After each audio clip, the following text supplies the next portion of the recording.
जिस परमेश्वर ने हमें सुख प्रदान करने के लिए 4 वेदों का ज्ञान दिया, वो परमेश्वर कैसा है? तो उस परमेश्वर के विषय में अथर्ववेद के मंत्र में बताया, एक इत विश्वा कृष्टि अभि अस्ति। इसका अर्थ किया है कि जो परमेश्वर अकेला ही सब प्रजाओं पर विजय प्राप्त किया हुआ है, जो अकेला ही सबको अपने वश में करता है। यद्यपि मनुष्य कर्म करने में स्वतंत्र हैं, लेकिन वहाँ पर भी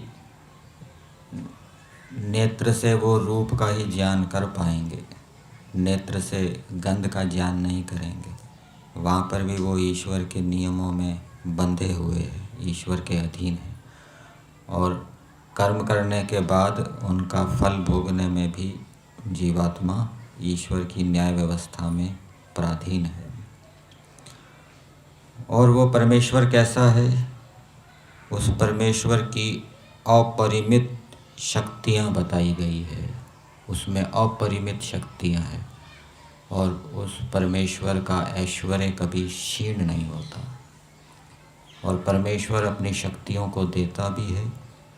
जो आत्मसमर्पक है, अपनी आत्मा को ईश्वर के समर्पित कर देता है, मन वचन कर्म से वेदों के अनुकूल ईश्वर की आज्ञा शिक्षा भय लज्जा शंका आदि के अनुरूप चलता है, तो परमेश्वर उसको विशेष शक्तियों को प्रदान करता है। और ऐसे उपासक को परमेश्वर बढ़ाता भी है।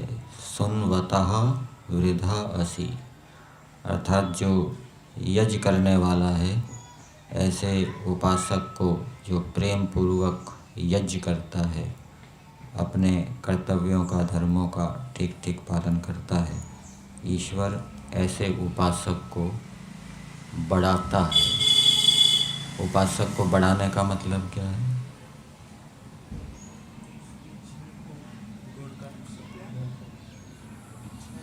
उत्तम उत्तम गुण कर्म स्वभावों से बढ़ाता है, उसकी विद्या को बढ़ाता है, और भी वो अच्छे अच्छे गुणों को धारण करता है।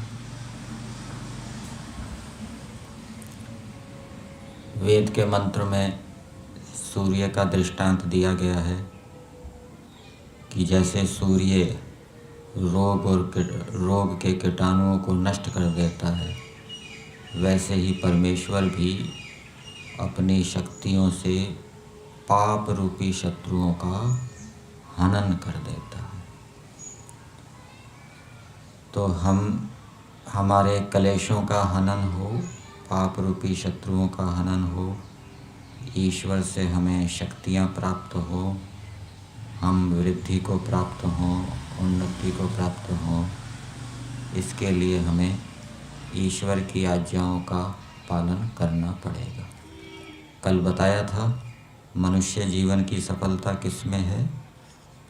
यदि हमारी मनुष्य जीवन प्राप्त करके उन्नति हो रही है, अधिक अधिक हम पुण्य कर्म करते जा रहे हैं, पाप को छोड़ते जा रहे हैं, बुराइयों को छोड़ते जा रहे हैं, अच्छे अच्छे गुणों को धारण करते जा रहे हैं, तो ये मनुष्य जीवन की सफलता है। और अगला जन्म हमारा यदि इस जन्म से अच्छा हो जाता है, तो ये भी क्या है? मनुष्य जीवन की सफलता है। और उन्नति कब होगी? उन्नति का साधन बताया गया है व्रतों का पालन। जब हम व्रतों का पालन करेंगे, व्रतों को धारण करेंगे, तब उन्नति होगी। बिना व्रतों को धारण किए उन्नति नहीं होगी। ईश्वर के गुण कर्म स्वभावों को धारण करने का व्रत होना चाहिए।